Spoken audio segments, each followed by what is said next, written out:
Assalamualaikum warahmatullahi wabarakatuh.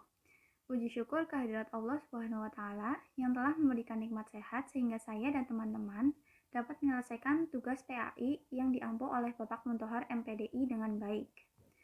Di video kali ini, saya dan teman-teman dari kelompok 8 akan menyampaikan hasil diskusi kami mengenai tauhid dan urgensinya bagi kehidupan. Sebelum itu, izinkan saya memperkenalkan anggota dari kelompok 8 terlebih dahulu. Yang pertama, ada Aira Mahki Agnesia dengan NIM 21011000076. Yang kedua, ada Wisnu Adi Prakosa dengan NIM 21011000077. Yang ketiga, ada Ristra Apriliana Wulandari dengan NIM 21011000078. Kami dari Prodi PGSD kelas 2B.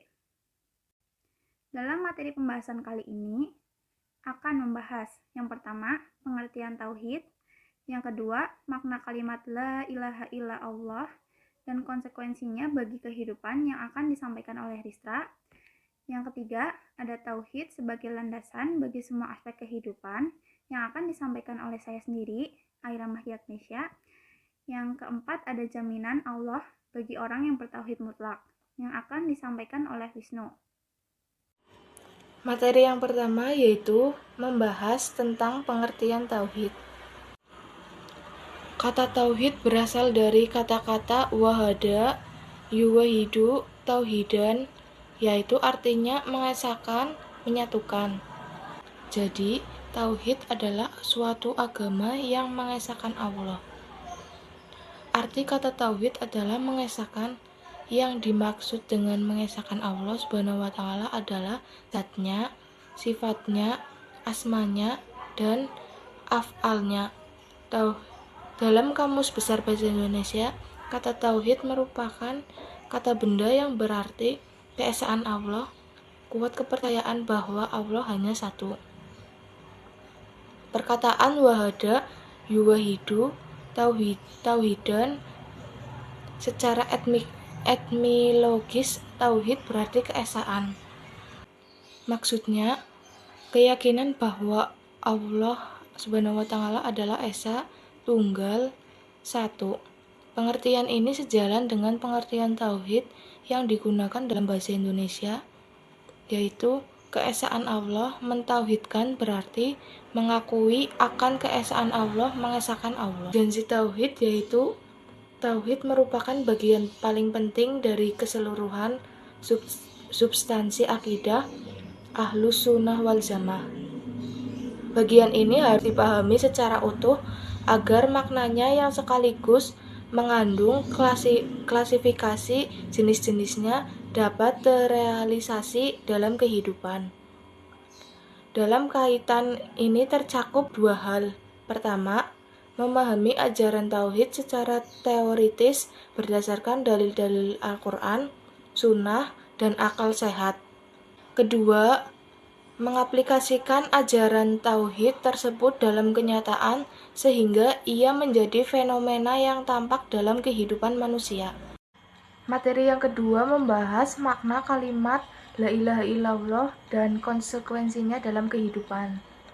La ilaha illallah maknanya adalah tidak ada yang disembah di langit dan di bumi kecuali Allah semata.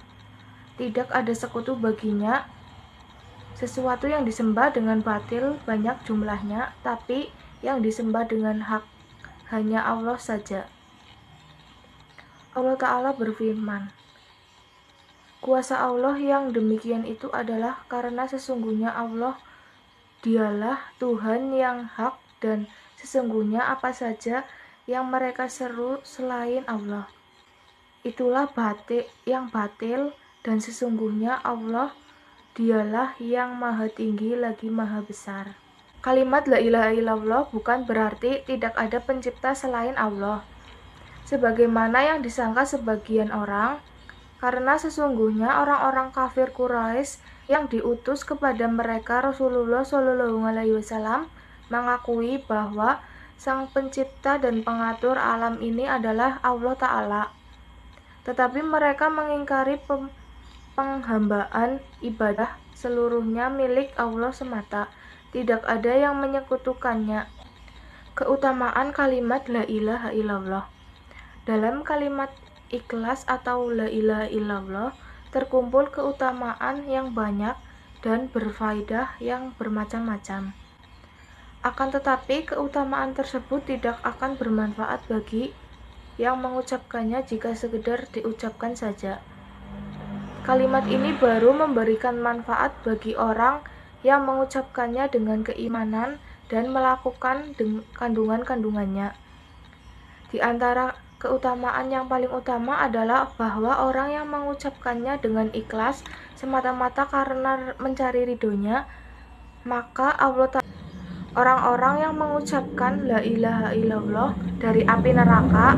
Akan tetapi hadis-hadis tersebut mensyaratkan dengan berbagai syarat yang berat. Banyak yang mengucapkannya namun dikhawatirkan terkena fitnah di saat kematiannya sehingga dia terhalang dari kalimat tersebut karena dosa-dosanya yang selama ini selalu dilakukannya dan dianggapnya remeh. Banyak juga yang mengucapkannya dengan dasar ikut-ikutan atau adat semata sementara keimanan tidak. Materi pembahasan yang ketiga yaitu tauhid sebagai landasan bagi semua aspek kehidupan. Tauhid dalam pandangan Islam merupakan akar yang melandasi setiap aktivitas manusia. Kekokohan dan tegaknya tauhid mencerminkan luasnya pandangan, timbulnya semangat beramal, dan lahirnya sikap optimistik. Sehingga tauhid dapat digambarkan sebagai sumber segala perbuatan manusia. Tujuan dari adanya tauhid adalah untuk memanusiakan manusia. Itu sebabnya dehumanisasi merupakan tantangan tauhid yang harus dikembalikan kepada tujuan tauhid, yaitu memberikan perubahan bagi masyarakatnya. Perubahan itu didasari pada cita-cita profetik yang diderivasikan dari misi historis, yaitu menegakkan kebaikan, mencegah kemungkaran, dan beriman kepada Allah SWT. Tauhid dibagi menjadi 3. Yang pertama ada tauhid rububiyah, yang berarti mengesahkan Allah dalam penciptaan, kekuasaan, kepemilikan, kewenangan, bahwa Allah sebagai satu-satunya zat yang maha kuasa atas segala sesuatu. Yang kedua ada tauhid uluhiyah, adalah mentauhidkan Allah atau mengesahkan Allah pada setiap kegiatan ibadah. Segala bentuk ibadah harus dilakukan hanya kepada dan untuk Allah semata. Dan yang ketiga ada tauhid asma wa sifat, adalah bentuk mentauhidkan Allah dengan mempercayai segala sifat dan nama yang dimiliki Allah itu baik. Selanjutnya ada dalil tentang tauhid sebagai landasan kehidupan. Yang pertama ada dari surat At-Taubah ayat 31, yang artinya mereka menjadikan orang-orang alimnya dan rahib-rahib mereka sebagai Tuhan selain Allah, dan juga mereka mempertuhankan Al-Masih putra Maryam, padahal mereka hanya disuruh menyembah Tuhan yang esa. Tidak ada Tuhan yang berhak disembah selain Dia, Maha Suci Allah dari apa yang mereka persekutukan. Mereka mematuhi ajaran orang-orang alim dan rahib-rahib mereka dengan membabi buta, biarpun orang-orang alim dan para rahib itu menyuruh maksiat atau mengharamkan yang halal. Dalil selanjutnya yaitu dari surat Az-Zumar ayat 2-3, yang berarti, sesungguhnya kami menurunkan kitab Al-Quran kepadamu, Muhammad, dengan membawa kebenaran, maka sembahlah Allah dengan tulus ikhlas beragama kepadanya. Arti dari ayat 3 yaitu, ingatlah, hanya milik Allah agama yang murni dari syirik, dan orang-orang yang mengambil pelindung selain Dia berkata, kami tidak menyembah mereka melainkan berharap agar mereka mendekatkan kami kepada Allah dengan sedekat-dekatnya. Sungguh, Allah akan memberi putusan di antara mereka tentang apa yang mereka perselisihkan. Sungguh, Allah tidak memberi petunjuk kepada pendusta dan orang yang sangat ingkar. Selanjutnya ada penerapan tauhid dalam kehidupan sehari-hari.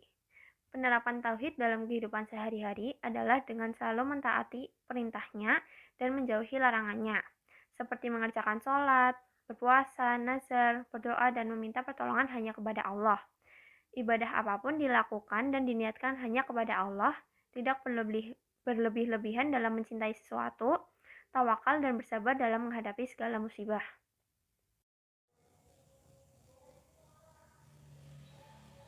Jaminan Allah bagi orang yang bertauhid mutlak. Yang pertama, diberikan rasa aman dan selalu mendapat petunjuk. Allah berjanji akan memberikan keamanan mutlak bagi siapa saja yang bertauhid kepadanya serta bersih dari segala kemusyrikan dan kesyirikan. Yang kedua, dihapuskan segala dosa-dosa. Sebagaimana diriwayatkan dalam qudsi dari Anas bin Malik radhiyallahu anhu yang mendengar Rasulullah bersabda, Allah yang maha suci dan maha tinggi berfirman, wahai Bani Adam, seandainya engkau datang kepadaku dengan dosa sepenuh bumi, sedangkan engkau ketika mati tidak menyekutukan aku sedikit pun, pasti aku akan berikan kepadamu ampunan sepenuh bumi pula. Hadis riwayat Bukhari dan Muslim. Yang ketiga, dihilangkan segala kesulitan dan kesedihannya di dunia dan di akhirat. Orang yang bertauhid kepada Allah diberikan jaminan jalan keluar atas berbagai masalah dalam hidupnya. Yang keempat, dijanjikan masuk surga. Sebagaimana sabda Rasulullah, barang siapa yang bersyahadat atau bersaksi bahwa tidak ada ilah atau sesembahan yang berhak disembah selain Allah semata, tidak ada sekutu baginya, dan bersaksi bahwa Muhammad adalah hamba dan Rasulnya, dan Isa adalah hamba dan Rasulnya, dan kalimat yang disampaikannya kepada Maryam serta ruh darinya, dan bersaksi bahwa surga dan neraka benar adanya, maka Allah akan memasukkannya ke dalam surga sesuai amal yang telah dikerjakannya. Hadis riwayat Bukhari nomor 3435 dan Muslim nomor 28.